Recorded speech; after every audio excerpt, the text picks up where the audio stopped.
Divorce is often a quiet death, a private funeral for a future that will never be. But for Josephine Shaw, it was a public execution. At the most prestigious charity gala of the year, her ex-husband Brendan Cole, a man whose tech empire she helped build from their tiny apartment, stood on stage wrapped in the arms of a model half her age. He toasted his newfound success, his freedom and his upgrade, all while Josephine watched from the shadows, a ghost, at a feast celebrating her own demise. She lost her home, her friends, and her dignity that night. What Brendan didn't know, what no one could have possibly imagined, is that while he was collecting sports cars and accolades, Josephine was about to inherit a secret legacy so vast it would make his entire fortune look like pocket change. This isn't a story about revenge, it's a story about rebirth. The ballroom of the Metropolitan Museum of Art was a universe unto itself, a swirling galaxy of champagne bubbles, couture gowns, and the carefully modulated laughter of New York's elite. For Josephine Shaw, it felt like the coldest, most beautiful corner of outer space. Just 6 months ago, she would have been here on the arm of Brendan Cole, her husband of 12 years. They would have navigated this glittering cosmos together, a power couple on the ascent. Tonight she was a satellite knocked from its orbit, drifting alone. Her ticket was a professional obligation, a courtesy extended to her new humbling role as a junior researcher for a small art advisory firm. It was a world away from being the co-founder and silent partner of ConnectSphere, the tech unicorn Brendan had just taken public. Her name wasn't on the IPO documents in any meaningful way, a foolish oversight born of love and trust. But her DNA was in every line of its foundational code and every late-night business plan. She had been the bedrock. He had been the face. Now the face was all that mattered. She saw him across the room holding court near the Temple of Dender. He was incandescent, a man plugged directly into the socket of success. His suit was a custom Tom Ford so sharp it looked like it could cut glass. On his arm was Tiffany Aspen, a 22-year-old influencer whose fame was as manufactured as the pout on her surgically enhanced lips. She dripped with diamonds that Josephine recognized, the very ones from a Van Cleef & Arpels collection she and Brendan had admired years ago, promising one day.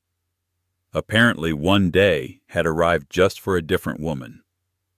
Josephine tried to make herself small to blend into the tapestries, but a voice slick with false sympathy found her. "Josie, my God, I almost didn't recognize you." It was Melinda Peterson, a woman who had once been her closest friend, now firmly a part of Brendan's new solar system. "It's so brave of you to come." Brave. The word was a tiny poisoned dart. It implied she was a wounded animal parading its injury. "It's a work event, Melinda," Josephine said, her voice steadier than she felt. "Of course," Melinda purred, her eyes flicking over Josephine's simple off-the-rack black dress. "Brendan is being honored tonight, you know. A huge donation to the museum's new tech wing. He's just so generous." Before Josephine could formulate a reply, the clinking of a glass silenced the room. All eyes turned to the stage where Brendan Cole stood, beaming, microphone in hand, Tiffany plastered to his side. Thank you all," he began, his voice echoing through the vast hall. "It is an incredible honor to be here, to be able to give back to this wonderful institution." He spoke for several minutes about innovation and the future, using phrases Josephine had written for him on napkins in a diner years ago. Then his speech took a personal turn. "A lot of you have followed my journey," he said, his eyes scanning the crowd. For a horrifying second they locked with Josephine's. A flicker of something, was it malice? Triumph crossed his face before he looked away. Success doesn't happen in a vacuum. It requires you to shed dead weight, to make difficult but necessary cuts, to streamline your life for maximum efficiency and happiness. The air left Josephine's lungs. He wasn't talking about business. He was talking about her. Every head in the room that knew their story swiveled subtly to find her. She felt hundreds of pairs of eyes on her, a physical weight of pity and morbid curiosity. He then wrapped his arm tighter around Tiffany. "And it's about finding a partner who inspires you to be bigger, better, faster. Someone who represents the future, not the past. He leaned in and kissed Tiffany on the cheek, a gesture met with polite applause. So I dedicate this honor and this donation to new beginnings, to a life without compromise. The applause grew louder. It was a wave of sound that threatened to drown her. Melinda gave her a look of faux pity. Josephine could feel the whispers starting the social post-mortem of her marriage being conducted in real time. She turned her heart a cold, heavy stone in her chest and walked, not ran towards the exit. She didn't look back. She passed valets bringing up gleaming sports cars, one of which was Brendan's new silver Aston Martin, a car he bought the day their divorce papers were signed. The cold night air hit her like a slap, but it was nothing compared to the humiliation burning under her skin. She had been publicly, surgically, and efficiently erased. She wasn't just his ex-wife. She was his dead weight, his compromise, his past. As she hailed a yellow cab, the only thing she owned from her old life, a threadbare coat and a fierce, shattered pride, she made a silent vow. She would not break. She didn't know how, but she would survive this. She had to. Brendan had shown his new world to everyone. Now she had to build one of her own, even if it started from nothing but ashes. The months that followed the gala were a study in gray. The vibrant, saturated colors of Josephine's old life, the charity balls, the gallery openings, the Tuscan holidays, faded into a monochrome existence. Her world shrank to the size of a 400-square-foot studio apartment in a walk-up in Yorkville, a neighborhood that was technically the Upper East Side but felt a world away from the Park Avenue splendor she had once called home. The prenuptial agreement, which she'd signed without a second thought in a haze of love, had been ironclad. Brendan's lawyers had been brutal and efficient. She was left with enough to survive for a year if she was frugal, a pittance designed to feel like a mercy, but function as a dismissal. Her days became a routine of quiet desperation. She would wake up to the sound of garbage trucks instead of the gentle whir of a central air system. She made coffee in a sputtering second-hand machine instead of the built-in Miele espresso maker. The city, once her playground, was now a constant, painful reminder of everything she had lost. Every restaurant, every park bench, every street corner held a memory of a life that was no longer hers. The friends she had shared with Brendan evaporated like mist. Calls went unreturned. Invitations ceased. She was a social liability, a reminder of a messy divorce that people preferred to forget. The only person who remained was Chloe, a friend from college who worked as a freelance journalist. Chloe was her lifeline, showing up at her door with cheap wine and expensive outrage. "He called you dead weight," Chloe seethed one rainy Tuesday night pacing the tiny apartment. "The man who couldn't even balance his own checkbook before you automated his entire financial life. The man whose brilliant idea for ConnectSphere was something you conceptualized in your master's thesis." Josephine just shrugged, pulling her cardigan tighter around herself. "It doesn't matter, Chloe. He won. He has the money, the company, the narrative." "The narrative can be changed," Chloe insisted, her reporter instincts flaring. "We could leak the original thesis papers." "No," Josephine said firmly. "I will not be defined by him. Not as his wife and not as his victim. I just need to find my own way forward." The way forward was proving to be a steep uphill climb. Her art history degree, once a point of intellectual pride, felt useless in a world that valued scalability and profit margins. She sent out dozens of resumes to museums, galleries, and auction houses. Most went unanswered. The few interviews she landed were excruciating. The interviewers either knew who she was, their eyes filled with a thinly veiled pity, or they didn't, and questioned the 10-year gap in her employment history. "It says here you were a consultant," one interviewer at a prestigious auction house asked skeptically. "I was a foundational partner in a tech startup," she explained, trying to sound confident.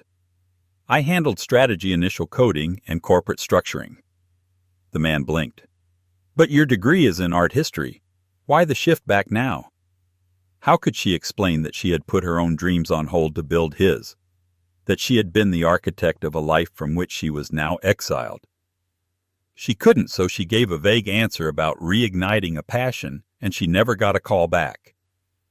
Finally, after 3 months of dwindling savings and mounting anxiety, she caught a break. It was a small independent gallery in Chelsea Kressler Fine Arts, run by a stern, no-nonsense woman in her late 60s named Matilda Kressler. Matilda didn't care about Josephine's last name or the gossip columns. She cared that Josephine could spot the subtle inconsistencies in the brushwork of a supposed 19th-century landscape painting they had on consignment. "You have a good eye," Matilda had grunted during the interview, peering at Josephine over her spectacles. "Most of the art history graduates I see these days can write a 20-page essay on gender theory in Renaissance art, but can't tell a genuine patina from a chemical wash." The job was a lifeline, but it was humbling. She was a gallery assistant and researcher. A title that meant she did everything from cataloging new acquisitions and researching provenance to making coffee and answering the phone. The pay was barely enough to cover her rent and utilities. She was 38 years old, starting over at a position usually filled by recent college graduates. There were moments of profound despair. One afternoon, while archiving old auction catalogs, she saw a photo of Brendan and Tiffany at a Sotheby's event. The caption praised his discerning eye as a new major player in the art collection world. The irony was a physical blow. Josephine had taught him everything he knew about art. She had curated the small, beautiful collection that had once hung in their home, a collection he had kept in the divorce. That evening she found herself walking aimlessly through the city. Her feet, acting on some deep subconscious memory, led her to Gramercy Park, to the block where their old townhouse stood. She stood across the street, hidden in the shadows, and looked up at the familiar windows. The lights were on, casting a warm, inviting glow. She could see silhouettes moving inside. Laughter, faint but clear, drifted out into the night. It was her home, but she was a stranger. Another woman was living her life, sleeping in her bed, enjoying the fruits of her labor. A profound loneliness washed over her, cold and absolute. It wasn't just about the money or the glamour. It was the erasure of her own history. It was as if the 12 years she had invested, loved, and built had been a dream, and she had finally brutally been shaken awake. Tears streamed down her face, hot against the cold skin of her cheeks. She was invisible. A ghost haunting the edges of a life she had created. But as she stood there shivering in the dark, a tiny resilient ember of anger began to glow within her. Anger at Brendan, at the world, but most of all at herself for ever letting her own light be so completely overshadowed by his. She would not be a ghost forever. She didn't know how, but she would find a way to be seen again. Life at the Kressler Gallery was a quiet rhythm of dust and discovery. Josephine poured herself into the work, finding a strange solace in the silent company of paintings that had witnessed centuries. Her colleagues were a small eclectic group who knew her only as Josie, the quiet but incredibly knowledgeable researcher who could trace the ownership of a Dutch still life back to the 1700s with the tenacity of a detective. For the first time in a long time, her worth wasn't tied to Brendan Cole. It was tied to her own mind. One dreary autumn afternoon, a consignment arrived that was different from their usual fare. It wasn't from a collector or another gallery, but from the estate of a recently deceased hedge fund manager. The bulk of the collection was exactly what one would expect: flashy contemporary pieces by big-name artists' investments more than expressions of passion. But tucked away in the manifest was a line item that intrigued Matilda. Lot 7B. Miscellaneous historical effects, including antique furniture, cartography, and assorted minor artworks from the Hemlock acquisition. The name Hemlock was a whisper in the art world. Arthur Hemlock was a mythical figure, a titan of industry, from the old school of Rockefeller and Carnegie, who had vanished from public life decades ago. He was rumored to be an obsessive, eccentric recluse, living somewhere in a fortified estate upstate, hoarding a legendary unseen art collection. The idea that a piece of his world, however minor, was entering their gallery was a thrilling prospect. When Lot 7B was uncrated, It was mostly junk. Dusty maps, a moth-eaten settee, and a crate of small, unremarkable paintings, mostly dull portraits and dark landscapes from unknown artists. Matilda, disappointed, assigned Josephine the tedious task of cataloging the crate's contents for minor auction. Josephine spent the next 2 days in the gallery's basement archives meticulously examining each piece. It was on the third day that she found it. At the very bottom of the crate was a small, grimy painting in a simple wooden frame. It was a still life of a writing desk cluttered with books, a quill, and an overturned inkwell. It was unsigned and technically unremarkable, the kind of piece that would fetch maybe a few $100s. But something about it snagged her attention. The way the light fell on a leather-bound ledger in the center of the composition was masterful. It felt deliberate. Using a magnifying glass and a soft cloth, she began to gently clean a small corner of the painted ledger.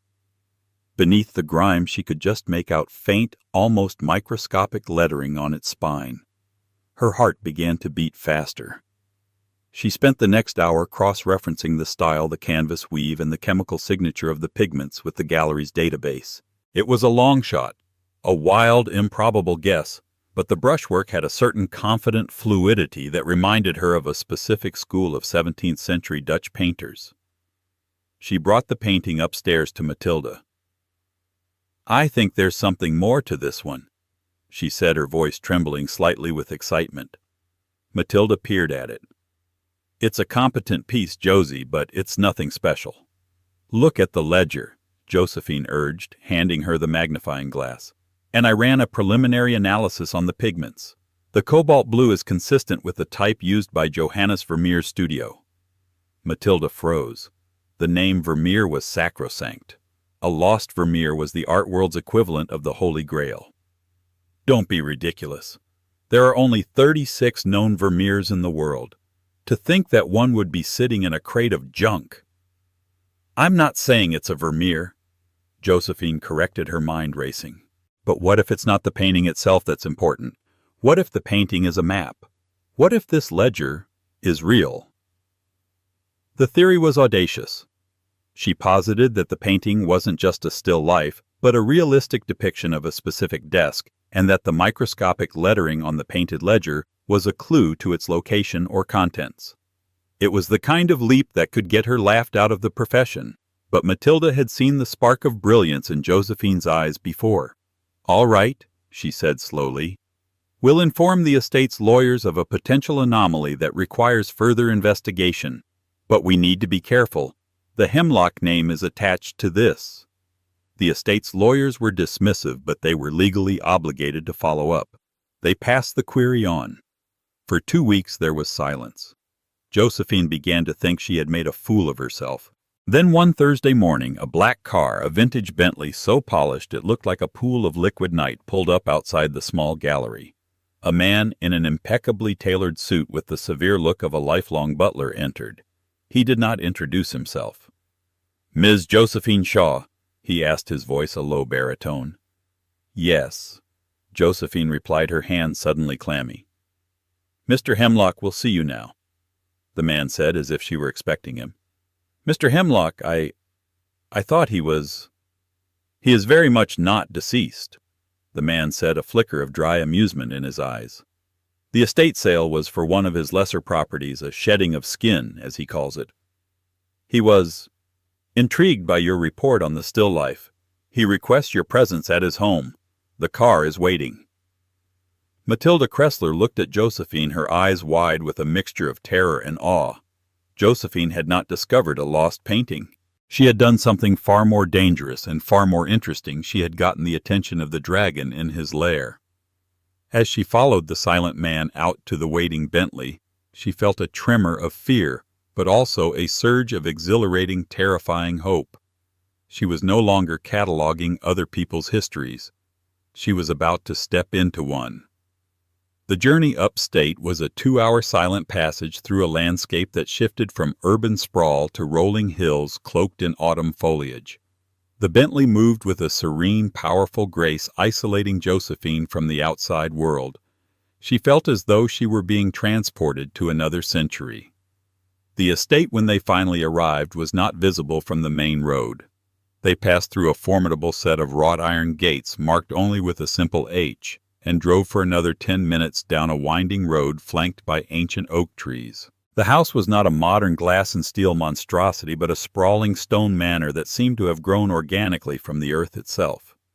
It was formidable, weathered, and utterly beautiful, overlooking a vast, misty lake. The butler, whose name she learned was Peterson, led her through a grand entrance hall, not into a lavish drawing room, but down a series of quiet, book-lined corridors. The air was cool and smelled of old paper, lemon oil, and something else. Ozone, like the faint scent after a lightning strike. They finally stopped before a heavy oak door. Peterson knocked once, then opened it, gesturing for her to enter. The room was a breathtaking 2-story library, its walls lined floor to ceiling with books. A spiral staircase led to a second-floor gallery.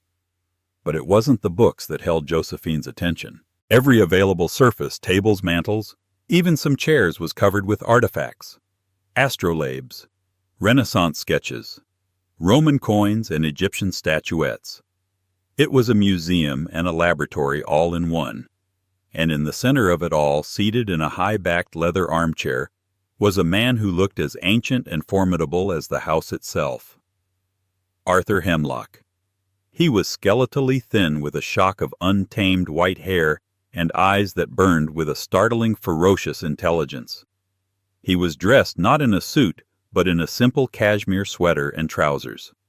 He gestured to a chair opposite him without speaking, his gaze sharp and appraising.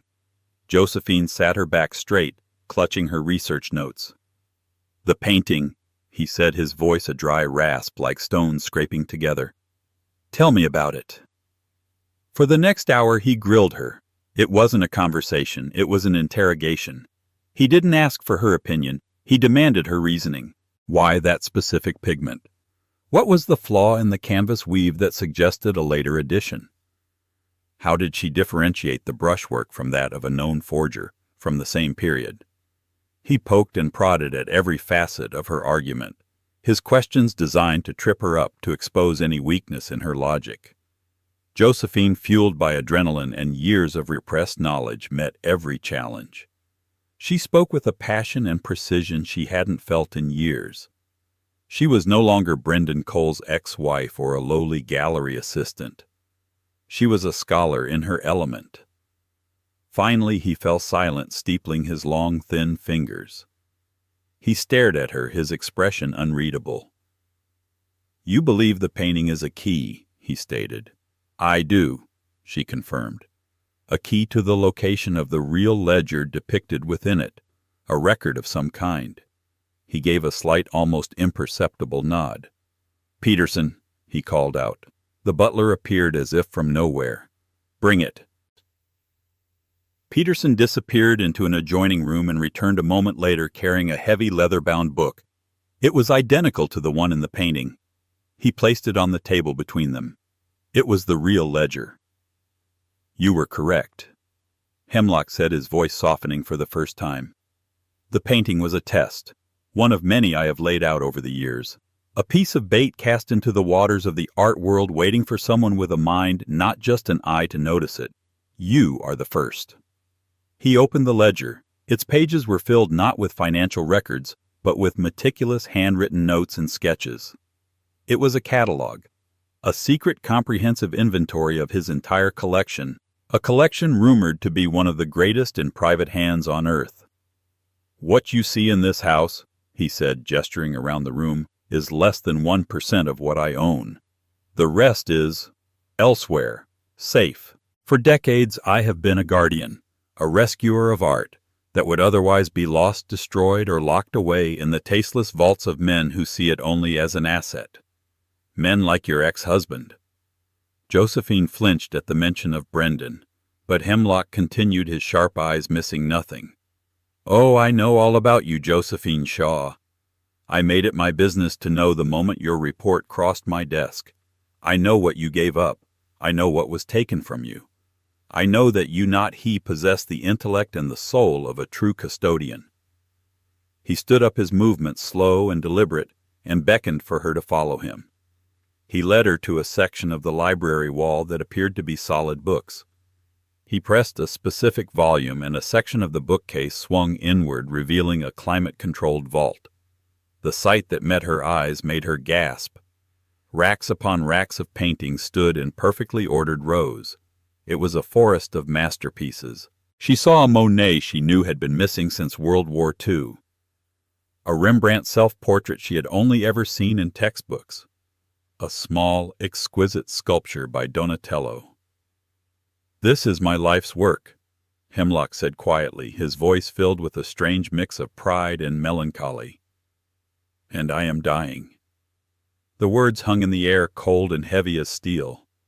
"I have no heirs who care for this. Only vultures who would sell it all to the highest bidder. I need a successor, not just an owner but a guardian, someone to continue the work, to use this collection not for personal gain, but for the preservation of beauty and history." He turned to face her, his brilliant eyes locking onto hers. "I have been testing you, Ms. Shaw, and I believe I may have found her. But this is not an offer. It is the beginning of a new, far more difficult series of tests. Are you prepared for that?" Standing in the presence of more beauty and history than she had ever imagined possible, Josephine looked at the frail, formidable man before her. He was offering her not just a job, but a purpose. A chance to build something far greater than the hollow empire she had helped create for Brendan. "Yes," she said, her voice clear and unwavering. "I am." Outside the protected world of the Hemlock estate, another man was making inquiries. Gregory Pike, the sharp-suited manager of one of Hemlock's financial firms, had noticed the unusual summons of a minor gallery employee. Pike was a man who smelled money the way sharks smell blood, and he had been positioning himself for years to be the executor of Hemlock's vast fortune. This unexpected woman, this Josephine Shaw, was an anomaly he could not account for.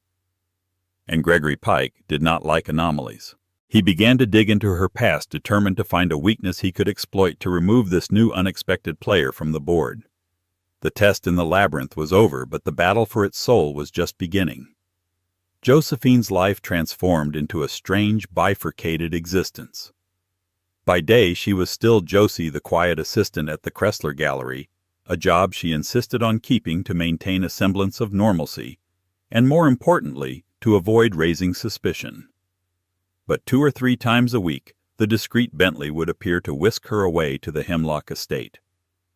These visits became her real education, a secret apprenticeship with a master.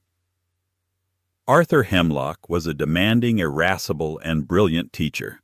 He didn't just show her his collection, he forced her to understand it on a molecular level. She learned how to detect microscopic forgeries, how to navigate the treacherous, shark-infested waters of international art auctions, and how to manage the complex legal and financial structures that protected the collection. He taught her about the secret networks he used to rescue art from war-torn regions, and the quiet philanthropies he funded. It was a global operation of breathtaking scale, all run by this one frail man from his library. With each visit, Josephine's confidence grew. The timid, heartbroken woman who had fled the Met Gala was being replaced by a calm, focused professional. She began to dress with a quiet elegance, not for others, but for herself. The hollowed-out feeling in her chest was being filled with purpose. She wasn't just learning about art, she was becoming its champion. This transformation did not go unnoticed. One evening, Chloe met her for dinner at a small Italian restaurant in their neighborhood. "Okay, Spill," Chloe said, her journalist's eyes missing nothing. "You're different. There's a light on in you that's been out for a year. You're not just surviving anymore. What's going on?" Josephine, bound by a promise of absolute secrecy to Mr. Hemlock, could only offer a partial truth. "I'm consulting on a private collection," she said. "It's significant." "Significant enough to have a vintage Bentley picking you up from work," Chloe countered, raising an eyebrow. "I saw it last week. I thought you were having an affair with some ancient billionaire." Josephine laughed, a genuine, hearty laugh that felt wonderful. "Nothing like that. He's a mentor, Chloe, the kind I've been waiting for my whole life." Meanwhile, Brendan Cole's world continued its glittering trajectory. ConnectSphere's stock was soaring. He and Tiffany were the darlings of the tech and society pages, their faces plastered across magazines. Their Instagram feeds a curated fantasy of private jets, exotic beaches, and star-studded parties. Brendan had recently made headlines with his ostentatious art purchases, spending tens of millions at Christie's on flashy, obvious pieces by Warhol and Basquiat. He was building a reputation as a collector, a man of taste and influence. The collision was inevitable. It happened at a small exclusive gallery opening in Soho. Josephine was there with Matilda Kressler, while Brendan was there with Tiffany and a small entourage. He saw her from across the room and froze. He hadn't seen her in person since the gala. He had expected her to look diminished. Instead, she looked poised, elegant, and serene. She was talking to a well-known museum curator, and they were laughing. Brendan's insecurity, the toxic engine that had always driven him, flared. He couldn't stand the thought of her being happy, of her thriving without him. He swaggered over, Tiffany in tow. "Well, well. Josephine," he said, his voice dripping with condescension. "Crawling your way back into the scene, are we? I hope you're enjoying the canapes. Probably a step up from what you're used to these days." Josephine turned to face him. The old Josephine would have flinched, would have felt a surge of shame and anger. But the new Josephine simply looked at him with a cool, placid expression. "Brendan," she said, her tone neutral. "Tiffany, you're looking well." Her calmness infuriated him. He had wanted a reaction, a confirmation of his power over her. "I just dropped 30 million on a new de Kooning," he boasted, gesturing vaguely as if the painting were in his pocket. "You always had a good eye. You'd appreciate it. Of course, you'd have to get an invitation to the penthouse to see it." The insult was clear. "You are no longer welcome in the world you helped build." Before she could reply, a quiet voice interrupted them. "I find de Kooning's later work to be rather emotionally overwrought, don't you? All fury, no substance." They all turned. It was Peterson, Arthur Hemlock's butler, standing silently beside Josephine. He was holding her coat. No one had even seen him approach. Brendan stared at the impeccably dressed, imposing man. "And who are you?" "I am the driver," Peterson said simply. Brendan's lips curled into a cruel smirk. He looked from Peterson to Josephine, his eyes alight with malicious glee. He thought he understood. "A driver? Oh, Josie, you're dating the help. I guess you have to take what you can get. How far the mighty have fallen." Tiffany giggled. Josephine didn't even blink. The insult was so far from the truth it was absurd. She saw Brendan not as a titan, but as a small, cruel boy puffed up with money and ego. "It was good to see you, Brendan," she said, her voice devoid of emotion. She turned to Peterson. "I'm ready to leave." As Peterson held the coat for her, their eyes met for a fraction of a second. It was a look of complete mutual understanding. She walked away, leaving Brendan standing there, his triumphant sneer slowly fading as he realized his words hadn't landed. He had fired a cannonball at a ghost. The encounter had an unintended consequence. It put Josephine back on the radar of Gregory Pike. Pike had been monitoring Brendan Cole, seeing him as a potential buyer for some of Hemlock's less important assets after the old man's death. He had his investigators pull the security footage from the gallery. He saw the exchange. He saw the imposing driver. He ran the plates on the Bentley. Everything clicked into place. The quiet researcher from the Kressler Gallery wasn't dating a driver. She was somehow impossibly connected directly to Arthur Hemlock himself. The threat she posed was no longer theoretical. It was immediate and immense.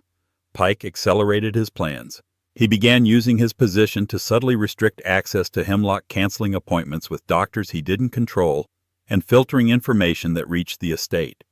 He started a quiet smear campaign among the board members of Hemlock's foundation, painting Josephine as a manipulative gold digger, a siren who had somehow enchanted a dying, senile old man. Josephine, unaware of the corporate sharks circling, continued her work. But Arthur was growing weaker. Their sessions became shorter, his voice more strained. One afternoon, as they sat in the library looking over the secret ledger, he reached across and placed his frail, trembling hand over hers. "The work is almost done," he whispered, his brilliant eyes cloudy with pain. "There are wolves at the door, Josephine. They think I don't see them. But the lion is not yet dead. You must be ready." A chill ran down her spine. The world he had built, this priceless, beautiful legacy, was more fragile than she knew. And she was standing at its center, the unlikely guardian chosen to defend it. The final months of Arthur Hemlock's life were a race against time. The formidable Titan was fading his physical form, betraying the ferocious intellect that still burned within. His doctors, the ones Gregory Pike allowed through, spoke in hushed, somber tones. Josephine's visits to the estate became more frequent, the pretense of her life in the city falling away as the reality of her responsibilities grew. Their work shifted from art history to strategy.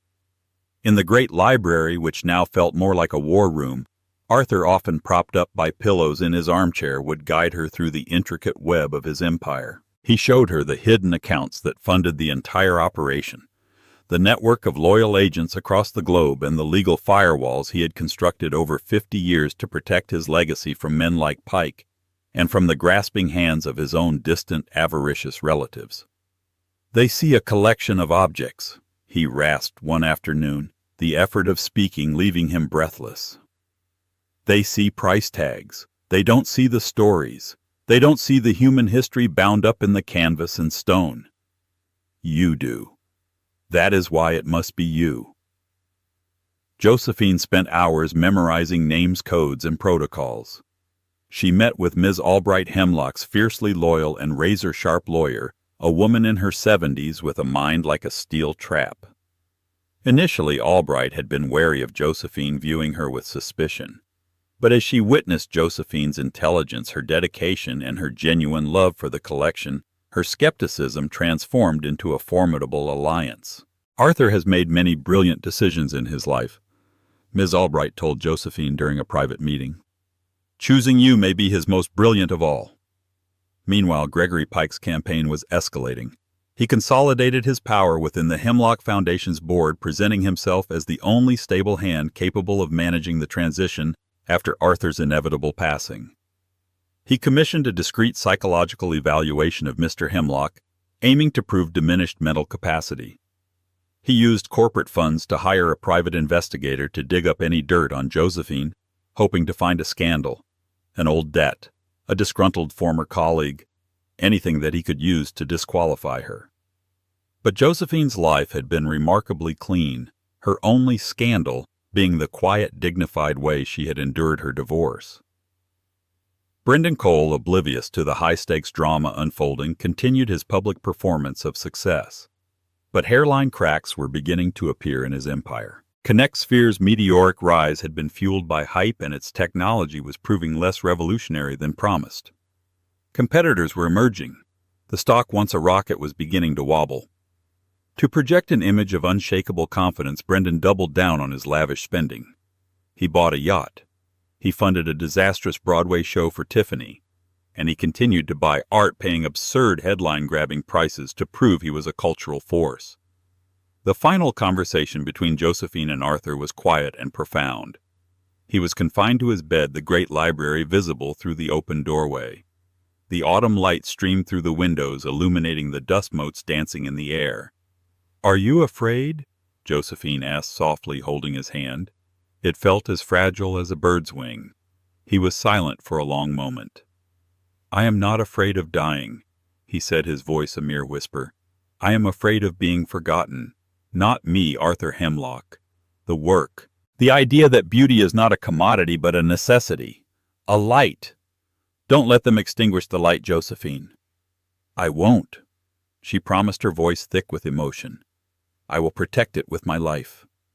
He smiled, a faint, peaceful expression. "Good," he whispered. "Then the lion can sleep." Arthur Hemlock died 2 days later peacefully in the house he loved, surrounded by the history he had saved.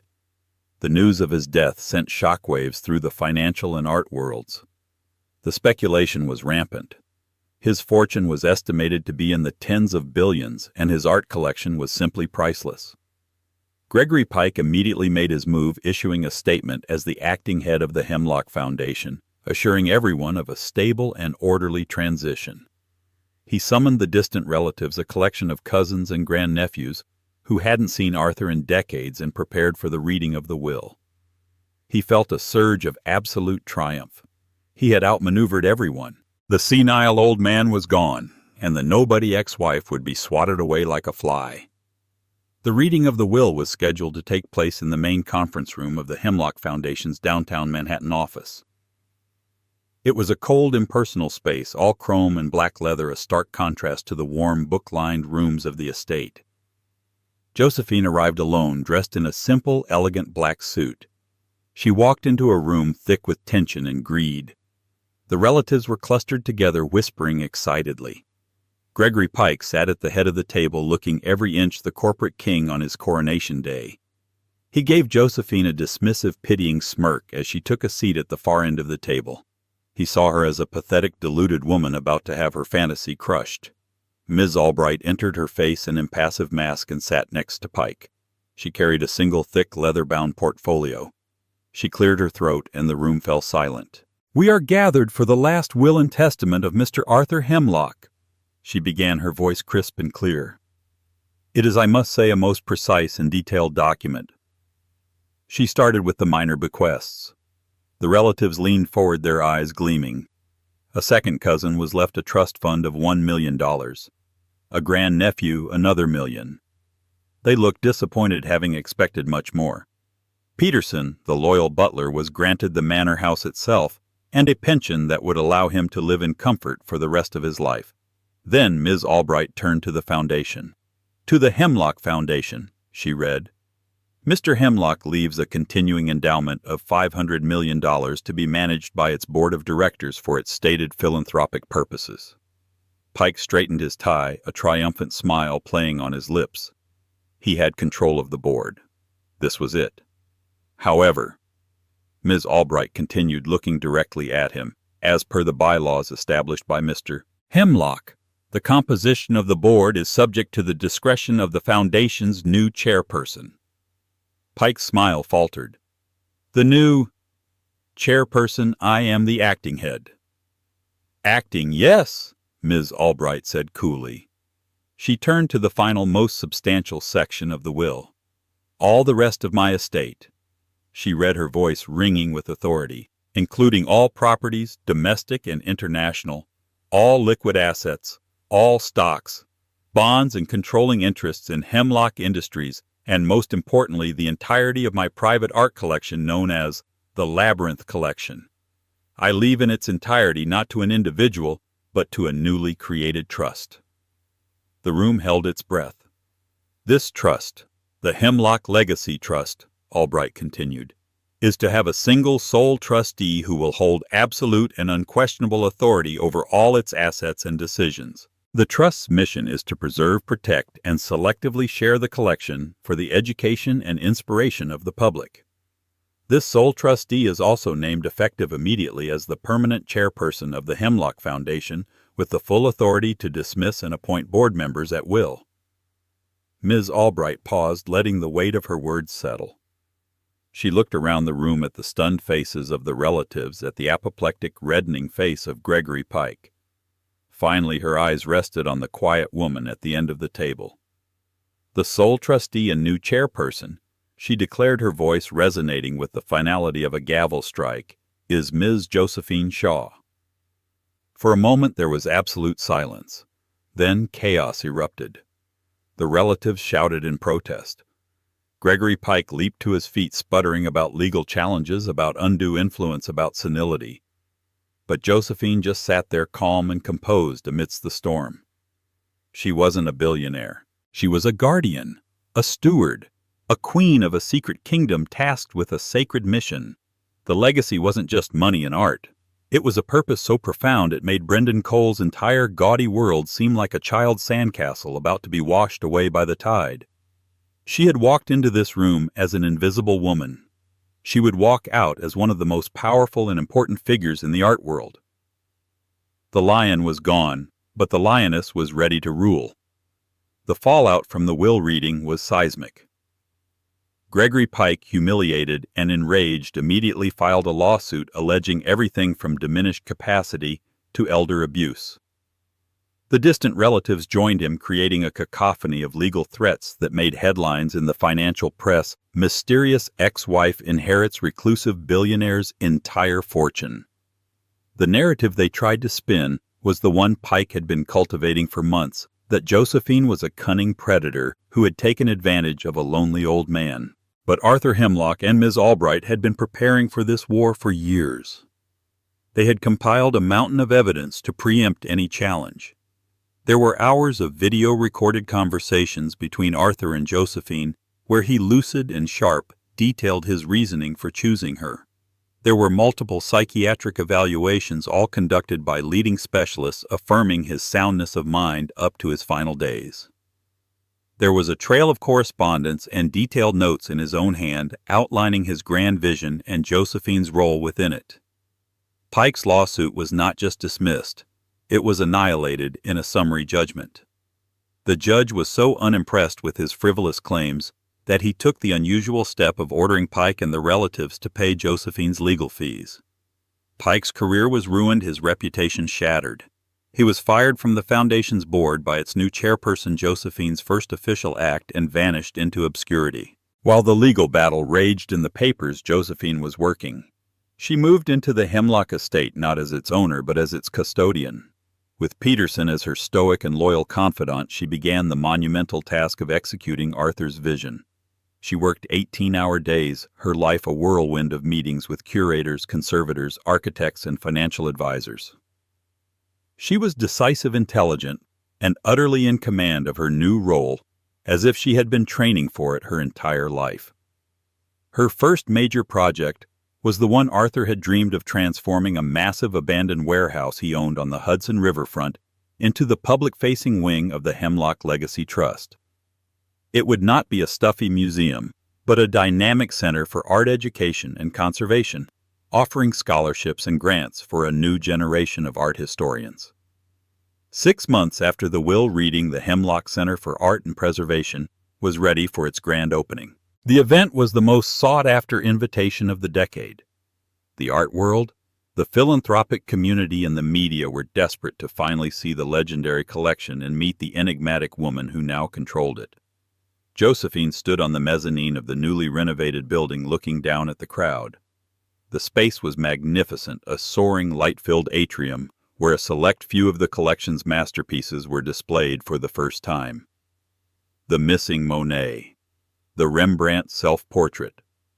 They glowed under the gallery lights, no longer prisoners in a vault, but breathing works of art shared with the world. She saw museum directors, world-famous artists, and respected critics all looking at the art with a sense of wonder and reverence. She wore a simple, elegant navy blue gown. The only jewelry she had on was a small, antique silver locket, a personal gift from Arthur. She felt a profound sense of peace. This was real. This had meaning. Across the country, Brendan Cole was in a very different place. The wobble in ConnectSphere's stock had become a full-blown plunge. A disastrous quarterly report had exposed the company's weaknesses, and the tech bubble, which had lifted so many, had selectively burst right under him. He was facing shareholder lawsuits and a federal investigation into some of his more creative accounting practices. Tiffany, seeing the writing on the wall, had decamped to Monaco with a Russian oligarch. Brendan was left alone in his glass penthouse surrounded by expensive art. He no longer appreciated watching his paper fortune evaporate. He saw the news of the Hemlock Center's opening on television. He saw Josephine poised and powerful being interviewed. The chyron beneath her image read, "Josephine Shaw, Chairperson, Hemlock Legacy Trust." He stared dumbfounded. He had followed the initial news of the inheritance, but he'd dismissed it, assuming the grasping relatives and the slick corporate manager he'd read about would tear her apart in court. He had assumed she'd end up with a fraction of settlement. He never imagined she would win. That she would not just inherit a fortune, but command an empire of culture and history that dwarfed his own fleeting digital one. The man who had called her dead weight, now saw her as an immovable mountain. The woman he had publicly shamed was now one of the most respected and powerful philanthropists in the world. His humiliation of her at the Met Gala seemed pathetic and petty in comparison to her quiet, monumental triumph. Driven by a desperate, toxic cocktail of ego, regret, and greed, he did the unthinkable. He crashed the party. He used his still famous name to get past the outer security and slipped into the crowded atrium, a ghost at a feast he hadn't been invited to. He saw her, and for a moment the old possessiveness flared. He still saw her as his Josie, the woman who had made his coffee and typed his business plans. He approached her as she finished a conversation with the director of the Louvre. "Josephine," he said, his voice strained. She turned. There was no surprise in her eyes, no anger, just a faint, weary recognition. "Brendan, you shouldn't be here." "I had to see it for myself," he stammered, looking around at the priceless art. "Josie, what you've done. It's incredible. We always talked about doing something like this, remember? It was a pathetic attempt to rewrite history to insert himself into her narrative." "No, Brendan," she said, her voice soft but firm as steel. "You talked about buying things. This isn't about buying.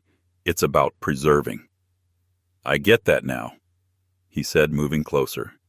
"I've made mistakes. I was an idiot. The money, the fame. It went to my head. I lost the most important thing in my life. I lost you." His eyes were pleading. Maybe we could start again? We were always a great team." Josephine looked at this man, this shell of a person whose entire identity was built on wealth and status, both of which were now crumbling. She felt nothing. Not hatred, not love, not even pity. Just nothing. He was a stranger from a former life, a ghost whose power over her had long since vanished. "You're right about one thing," she said. "We were a team. I was the architect and you were the salesman. But I'm not building for you anymore, Brendan." She didn't raise her voice. She didn't need to. Her calm finality was more devastating than any shout. "The person you're looking for doesn't exist anymore," she continued. "You erased her, and I should thank you for that, because the woman who grew in her place is infinitely stronger." She gave him a small final nod, a gesture of dismissal, not of farewell. Then she turned her back on him and walked away, moving through the crowd to greet a group of scholarship students, their young faces bright with awe and excitement.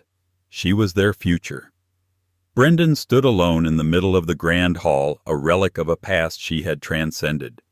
He was surrounded by $1 billion worth of beauty, but all he could feel was the crushing weight of his own worthlessness. He had tried to execute her publicly, but he had only succeeded in executing himself. Josephine Shaw didn't need to walk away with a billionaire legacy to win. She just needed to walk away from him. The legacy was simply the universe's way of balancing the books. In the end, Brendan Cole's world of flashing cameras and fleeting stock prices crumbled to dust, a cautionary tale of a man who gained a fortune and lost his soul. But for Josephine Shaw, her story was never about the money. It was about reclaiming a voice that had been silenced and a purpose that had been buried. The billionaire legacy she inherited wasn't a prize. It was a responsibility she had unknowingly been preparing for her entire life. She transformed her pain into power, her knowledge into a gift for the world, proving that true wealth isn't measured in bank accounts or shiny possessions, but in the legacy of beauty, knowledge, and kindness you leave behind. She didn't just get a new life. She built a new world, one where her value was finally indisputably her own. If Josephine's incredible journey from heartbreak to triumph inspired you, please give this video a like to show your support. Share it with someone who needs a reminder that it's never too late to start over and build something magnificent. And don't forget to subscribe to our channel for more unforgettable stories of resilience, justice, and the ultimate victory of the human spirit. Thank you for listening.